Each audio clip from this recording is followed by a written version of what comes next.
43화 결정타 TX그룹의 신제품 발표회 날 행사장은 전 세계에서 몰려든 기자들로 발디딜 틈이 없었다. 하지만 그들의 얼굴에 떠오른 것은 기대감이 아니었다. 경쟁사 넥스테크의 이지스라는 완벽한 제품이 등장한 이후 TX그룹은 시장의 패배자로 낙인 찍힌 상태였다. 모두가 이 행사가 추락하는 거인의 마지막 발악 혹은 초라한 항복 선언이 될 것이라고 예상하고 있었다. 무대 뒤편 비좁은 통제실에서 김종영과 최 부장 그리고 유 박사를 포함한 핵심 팀원들은 굳은 표정으로 무대를 비추는 모니터를 응시하고 있었다. 그들의 미친 도박이 성공이 될지 아니면 역사에 기록될 실패가 될지가 결정되는 순간이었다. 무대 위로 올라선 사람은 회사의 중역이 아니었다. 유 박사의 팀 소속으로 이번 프로젝트의 실무를 담당했던 수수한 차림의 여성 선임 연구원이었다. TX그룹이 의도적으로 연출한 진정성이라는 카드였다. 그녀는 복잡한 기술 용어나 화려한 미사여구를 사용하지 않았다. 대신 평범한 한 가족이 느끼는 안전에 대한 불안감에 대한 이야기로 발표를 시작했다. 그리고 마침내 베일에 쌓여있던 신제품 가디언을 공개했다. 가디언은 아름답지 않았다. 오히려 투박하고 튼튼해 보였다. 유 박사가 말했던 망치라는 표현이 정확했다. 화려함 대신 극도의 실용성과 안정성에만 집중한 디자인이었다. 기자들 사이에서 실망의 술렁임이 터져나왔다. 하지만 그 술렁임은 다음 슬라이드에서 제품의 가격이 공개되는 순간 경악이 섞인 거대한 침묵으로 바뀌었다. 넥스테크 이지스의 3분의 1에도 미치지 못하는 파격적인 가격. 그것은 시장에 던져진 첫 번째 충격파였다. 이어진 질의응답 시간. 날카롭기로 유명한 한 외신 기자가 손을 들고 송곳 같은 질문을 던졌다. 가격이 저렴하다는 것은 알겠습니다. 하지만 이지스가 보여준 혁신적인 기능들 없이 어떻게 동등한 수준의 안전을 보장할 수 있다는 겁니까? 결국 이것은 최고를 살 여유가 없는 사람들을 위한 열등한 제품이 아닙니까? 발표장은 순간 얼어붙었다. 모두가 숨을 죽이고 발표자의 입을 주목했다. 그녀는 당황하지 않고 오히려 희미한 미소를 지으며 김종영의 팀이 수없이 연습했던 바로 그 대사를 뱉어냈다. 이지스는 의심할 여지 없이 훌륭한 성체였습니다. 하지만 그 성체는 단 하나의 위태로운 외나무 다리 위에 서 있었습니다. 그리고 기자님도 아시다시피 그 다리는 이제 무너졌습니다. 기자들 사이에서 거대한 파문이 일었다. 넥스테크의 부품 공급망에 문제가 생겼다는 소문이 사실임을 TX그룹이 공식 석상에서 확인 사살해버린 것이었다. 그녀는 말을 이었다. 저희의 가디언은 화려한 성체가 아닙니다. 묵묵히 당신의 곁을 지키는 충직한 파수견입니다. 저희는 고객들이 매달 지불해야 하는 비싼 이용료나 이해하기도 힘든 복잡한 기능 대신 그들이 감당할 수 있는 가격으로 가장 믿을 수 있는 안전을 약속하는 것. 오직 그 단 하나에만 집중했습니다. 그 메시지는 명확하고 강력했으며 치명적이었다. 이야기는 순식간에 온라인을 통해 전 세계로 퍼져나갔다. TX그룹, 넥스테크의 생산 중단을 공식 확인, 화려한 이지스, 충직한 가디언. 게임의 룰이 바뀌다. 시장의 반응은 즉각적이고 폭발적이었다. 가디언의 사전 주문 사이트는 열린 지 1시간 만에 서버가 마비되었고 하루 만에 연간 판매 목표량을 훌쩍 뛰어넘는 주문이 쇄도했다. 전 세계의 유통업체들은 TX그룹의 제품을 공급해달라며 애원하기 시작했다. 반면 넥스테크의 주가는 휴지 조각이 될 때까지 추락했다. 통제실 안은 열광적인 환호성으로 가득 찼다. 유 박사는 자신의 망치가 시장에서 얼마나 강력한 무기가 될 수 있는지를 두 눈으로 확인하며 감격에 젖었다. 김종영은 축포처럼 터지는 동료들의 환호 속에서 조용히 승리의 마침표가 찍히는 것을 지켜보고 있었다. 최 부장이 그의 어깨에 묵직한 손을 올려놓았다. 자네가 이 회사를 구했네. 이제부터는 모든 것이 달라질 걸세. 그의 말처럼 전쟁은 끝났고 새로운 시대가 시작되고 있었다. 44화 영웅의 탄생. 한 달 후 TX그룹의 승리는 완벽하게 굳어졌다. 가디언은 역사에 기록될 수준의 대성공을 거두었고 TX그룹의 주가는 사상 최고치를 경신했다. 넥스테크는 이지스 프로젝트의 무기한 연기를 발표하고 투자자들로부터 집단 소송을 당하며 파산 위기에 내몰렸다. 전쟁은 TX그룹의 압도적인 승리로 끝났다. 회사의 분위기는 축제와 같았다. 그리고 그 축제의 중심에는 단연 김종영이 있었다. 그의 위상은 완전히 달라져 있었다. 그는 더 이상 유능한 조율자나 분석가가 아니었다. 그는 회사를 구한 영웅이자 넥스테크와의 전쟁을 승리로 이끈 명장으로 불렸다. 그를 알지 못하는 직원들조차 복도에서 그를 마주치면 허리를 굽혀 깍듯하게 인사했다. 그의 이야기는 신화처럼 부풀려져 사내에 퍼져나갔다. 가장 극적인 변화는 그를 적대했던 사람들의 태도였다. 그의 계획을 미친 짓이라고 비난했던 임원들은 이제 회의 때마다 그의 천재적인 해안을 칭송하기 바빴다. 그 중에서도 가장 비굴하게 태도를 바꾼 것은 박대리였다. 그는 어느 날 아침 최고급 원두커피를 양손에 들고 와떨리는 손으로 종영의 책상 위에 올려놓았다. 김종영 씨, 아니, 팀장님, 아니, 실장님. 제가 사람 보는 눈이 없었습니다. 앞으로 잘 부탁드립니다. 종영은 그의 역겨운 아부에 대꾸할 가치조차 느끼지 못했다. 쏟아지는 찬사와 관심은 그에게 어색하고 불편한 갑옷처럼 느껴졌다. 그러던 어느 날 그는 이정훈 본부장의 호출을 받았다. 간단한 격려와 보너스 정도를 예상했던 그는 본부장실에 들어서는 순간 자신의 예상이 틀렸음을 깨달았다. 그곳에는 이 본부장뿐만 아니라 좀처럼 모습을 드러내지 않는 그룹의 회장까지 포함한 모든 최고위 임원들이 그를 기다리고 있었다. 자리에 앉자마자 회장이 직접 입을 열었다. 그의 목소리는 조용했지만 그 안에는 거스를 수 없는 힘이 담겨 있었다. 그는 쿠르스크 모델을 회사 전체의 공식적인 업무 절차로 지정한다고 발표했다. 그리고 이어서 회사의 미래 전략을 책임질 새로운 조직, 신사업전략실의 신설을 알렸다. 마지막으로 그는 모두를 향해 선언했다. 그리고 이 신사업전략실을 이끌어갈 초대실장으로 김종영 씨를 임명합니다. 회의실에 있던 모든 임원들의 눈이 휘둥그레졌다. 종영 자신도 자신의 귀를 의심했다. 사원에서 실장으로 대리, 과장, 차장, 부장이라는 4개의 직급을 건너뛰는 TX그룹 역사상 전무후무한 파격 승진이었다. 그는 저도 모르게 자리에서 일어나 반문했다. 회장님, 저는 아직 경험도 나이도 부족합니다. 제가 감당할 수 있는 자리가 아닙니다. 하지만 회장은 그의 말을 부드럽게 잘랐다. 나이나 직급은 중요하지 않네. 자네는 우리 모두가 패배를 인정하고 후퇴를 준비할 때 홀로 적의 심장을 꿰뚫는 길을 찾아냈어. 우리는 자네의 경력을 보는 것이 아니라 자네가 가진 그 눈을 믿고 이 회사의 미래를 맡기려는 것이오. 이것은 제안이 아니라 명령이네. 더 이상의 거절은 불가능했다. 그는 얼떨결에 자신의 새로운 명함과 최고 임원들만 출입할 수 있는 카드키를 건네받았다. 잠시 후 그는 창문 너머로 도시 전체가 내려다보이는 넓고 낯선 자신의 새로운 사무실에 홀로 서 있었다. 책상 위에는 신사업전략실장 김종영이라고 새겨진 명패가 놓여 있었다. 책상 서랍 속에 숨어있던 작은 전차 모형들을 가지고 놀던 신입사원은 이제 명실상부한 회사의 최고 지휘관 중 한 명이 되어 있었다. 그는 자신이 꿈꾸던 모든 것을, 아니 그 이상을 손에 넣었다. 하지만 도시를 발 아래에 두고 선 그의 마음속에는 기쁨과 함께 이전에 느껴보지 못했던 아찔한 현기증이 피어오르고 있었다. 그것은 성공의 정상에서만 느낄 수 있는 오만이라는 이름의 달콤한 독이었다. 45화 달콤한 독. 김종영 실장. 그 이름은 이제 TX그룹 내에서 성공과 혁신의 상징이 되었다. 그가 주재하는 회의에서 더 이상 반론을 제기하는 사람은 없었다. 과거 그가 데이터를 근거로 힘겹게 주장해야 했던 것들은 이제 그가 직감적으로 볼 때라는 한마디만 하면 모두가 고개를 끄덕이는 절대적인 지침이 되었다.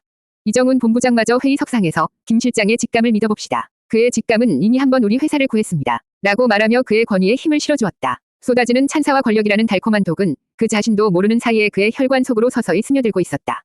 그는 더 이상 과거처럼 현장의 데이터를 파고들지 않았다. 대신 임원 보고서에 적힌 요약된 숫자와 그래프만으로 세상을 판단하기 시작했다. 그를 영웅으로 떠받드는 임원들과의 식사 자리가 잦아졌고 과거 자신을 응원해 주었던 실무자들의 이름은 기억 속에서 희미해져 갔다. 그는 성공의 정상에 고립되고 있었다. 어느 날 오후 그의 거대한 사무실에 최 부장이 찾아왔다. 과거 두 사람 사이에 존재했던 끈끈한 동료애는 이제 상사와 부하 직원이라는 딱딱한 격식으로 변해 있었다. 최 부장은 잠시 뜸을 들이다 걱정스러운 눈빛으로 입을 열었다. 김 실장, 요즘 너무 높이 그리고 너무 빨리 나는 것 같아 걱정이 되는군. 그의 목소리에는 진심 어린 염려가 담겨 있었다. 항상 기억하게 가장 위험한 적은 승리한 장군의 마음속에서 태어나는 법일세. 오만이라는 이름의 정말이야. 그것은 스승이자 동료가 건네는 마지막 충고였다. 하지만 성공에 취해 있던 종영의 귀에 그 말은 변화의 속도를 따라오지 못하는 늙은 부하의 잔소리처럼 들릴 뿐이었다. 그는 처음으로 최 부장의 말에 내심 짜증이 치밀어 오르는 것을 느꼈다. 그는 애써 부드러운 미소를 지으며 대답했다. 걱정해 주셔서 감사합니다, 부장님. 하지만 시대가 변했습니다. 과거의 성공 방식만 고집해서는 이빠른 세상에서 살아남을 수 없습니다. 이제는 저만의 방식으로 나아가야 할 때입니다. 그의 정중한 말 속에는 당신의 시대는 끝났다는 날카로운 가시가 숨어 있었다. 최 부장은 더 이상 아무 말도 하지 않았다. 그는 종영의 얼굴에 떠오른 이전에는 볼 수 없었던 차가운 자만심을 읽었다. 그는 깊은 실망감이 담긴 눈으로 종영을 한번 바라본 뒤 조용히 사무실을 나갔다. 종영은 자신을 지탱해주던 마지막 닻이 떠나가는 것을 깨닫지 못했다. 그는 창밖을 바라보며 최 부장이 그저 과거에 얽매여 있을 뿐이라고 생각했다. 자신은 달랐다. 자신은 미래를 보고 있었고 자신의 판단은 언제나 옳았다. 그는 이미 완벽한 승리자였기 때문이었다. 달콤한 독은 이제 그의 심장까지 완전히 퍼져나가고 있었다. 46화 정상의 현기증. 신사업전략실의 첫 번째 공식 프로젝트는 가디언 2.0위 개발이었다. 그것은 김종영에게 자신의 첫 번째 성공이 결코 우연이 아니었음을 증명하고 자신의 시대를 열어갈 첫 번째 걸작을 만드는 무대였다. 그는 자신의 머릿속에 있는 완벽한 청사진을 구현하기 위해 팀원들을 강하게 밀어붙이기 시작했다. 과거 그가 이끌었던 쿠르스크 작전 위 자유롭고 활발했던 협업 분위기는 사라졌다. 회의는 토론이 아닌 그의 지시를 일방적으로 전달하는 자리가 되었다. 그의 팀은 국내 최고의 엘리트들로 구성되어 있었지만 그들의 창의적인 아이디어나 현실적인 우려는 종영의 독단적인 비전 앞에서 번번이 묵살되었다. 지금은 토론할 시간이 없습니다. 제가 방향을 정했으니 여러분은 실행에만 집중하세요. 그의 차가운 말에 팀의 사기는 바닥으로 떨어졌다. 하지만 누구도 감히 회사를 구한 영웅 위 결정의 정면으로 반기를 들지는 못했다. 그러던 어느 날 핵심 설계 회의에서 사건이 터졌다. 그의 팀 소속으로 조용하지만 실력 있기로 정평이 난 신입 연구원 이수진이 손을 들었다. 그녀는 떨리는 목소리로 종영이 설계한 핵심 아키텍처의 잠재적인 보안 취약점이 존재할 수 있다는 가능성을 제기했다. 그것은 당장은 문제가 되지 않지만 미래의 심각한 문제를 야기할 수 있는 날카롭고 정확한 지적이었다. 하지만 종영의 눈에 그것은 자신의 완벽한 계획에 흠집을 내려는 건방진 도전 행위로 비쳤다. 그는 모든 팀원들이 보는 앞에서 그녀에게 공개적인 망신을 주었다. 이수진 씨, 그런 사소한 문제는 이미 제 머릿속에서 수백 번은 검토가 끝난 사안입니다. 본인의 수준에서 이해하기 어렵다는 것은 알겠지만 전체를 보는 저의 판단을 믿으세요. 쓸데없는 걱정 말고 맡은 업무에나 집중하세요.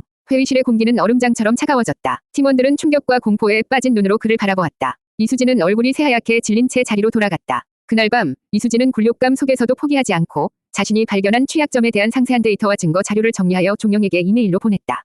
실장님, 부디 한 번만이라도 다시 검토해 주시기를 부탁드립니다. 라는 간절한 문장과 함께였다. 종영은 자신의 사무실에서 그 메일을 받았다. 그는 콧방귀를 뀌며 주제 넘은 하극상이라고 생각했다. 그는 첨부 파일을 열어보지도 않은 채 그 메일을 그대로 휴지통으로 끌어다 버렸다. 자신은 무적의 영웅이었다. 자신이 놓친 것을 저런 신입사원 따위가 발견할 리가 없었다. 그는 자신의 판단에 대한 확신 속에서 사무실 창가에 서서 도시의 야경을 내려다보았다. 자신의 발 아래에 펼쳐진 세상을 보며 그는 완전한 통제감과 만족감에 휩싸였다. 그는 무결점의 존재였다. 그의 오만이 극에 달한 바로 그 순간, 익숙하면서도 이전과는 비교할 수 없이 차갑고 마지막을 예고하는 듯한 불길한 현기증이 그의 발끝에서부터 천천히 기어 올라오기 시작했다. 그의 가장 혹독하고 가장 잔인한 마지막 수업이 시작되려 하고 있었다. 47화 무적이라는 착각. 김종영 실장의 시대가 열렸다. 그의 사무실 문턱은 닿도록 사람들이 드나들었고 그의 책상 위에는 그가 검토하고 결정해야 할 회사의 미래가 산처럼 쌓여 있었다. 그는 이 모든 상황을 즐기고 있었다. 최 부장의 걱정 어린 충고는 그의 기억 속에서 희미해진 지 오래였다. 그는 자신이 특별하며 자신의 판단은 절대적으로 옳다는 무적의 착각에 깊이 빠져들고 있었다. 그의 오만은 회의 석상에서 가장 먼저 그리고 가장 뚜렷하게 드러났다. 신규 투자 안건을 논의하는 자리에서 재무팀은 잠재적 위험성에 대한 상세한 분석 자료를 제시했다. 과거의 김종영이었다면 그 데이터를 누구보다 날카롭게 파고들었을 것이다. 하지만 지금의 그는 보고서를 대충 훑어본 뒤 손을 내저으며 말했다. 데이터는 과거의 기록일 뿐입니다. 미래는 직관으로 꿰뚫어 봐야 합니다. 제가 볼 때 이 투자는 성공합니다. 위험은 제가 감수할 테니 그대로 진행하세요. 그의 말 한마디에 수십 명의 전문가들이 며칠 밤낮으로 분석한 위험성 평가는 휴지 조각이 되었다. 누구도 회사를 구한 영웅의 직감에 토를 달지 못했다. 그는 자신의 성공 신화가 그 어떤 데이터보다 강력한 무기임을 깨달았다. 그는 더 이상 증명할 필요가 없었다. 그저 선언하면 그것이 곧 진리가 되는 위치에 오른 것이다. 그의 독단은 회사의 5년 장기 전략을 수립하는 핵심 회의에서 정점을 찍었다. 그는 자신의 머릿속에서 나온 대담하지만 동시에 수많은 위험 요소를 내포한 공격적인 확장 계획을 발표했다. 몇몇 원로 임원들이 조심스럽게 현실적인 문제점들을 제기했다. 하지만 종영은 토론에 응하는 대신 사늘한 미소와 함께 그들을 제압했다. 제가 넥스테크를 무너뜨렸을 때도 여기 계신 모든 분들이 그것을 미친 짓이라고 말씀하셨습니다. 하지만 결과는 어땠습니까? 제 판단을 의심하는 것은 곧 우리 회사의 성공 가능성 자체를 의심하는 것입니다. 그것은 논리가 아닌 협박에 가까운 권위의 과시였다. 회의실은 침묵에 휩싸였다. 더 이상의 반론은 없었다. 그는 그 침묵을 동의라고 착각했다. 하지만 그것은 동의가 아닌 공포와 체념의 다른 이름이었다. 그 순간부터 김종영의 귀에는 그 어떤 쓴소리도 들리지 않게 되었다. 그는 스스로 만들어낸 완벽한 무균실에 갇혀 자신의 판단이 무오류라는 착각을 더욱 키워나갔다. 이정훈 본부장마저 그의 독주를 지켜보며 희미한 우려를 내비쳤지만 그가 만들어낸 압도적인 성과 앞에서 차마 제동을 걸지는 못했다. 브레이크가 파열된 전차는 이제 스스로의 힘에 취해 절벽을 향해 달려가고 있었다. 48화 새로운 프로젝트.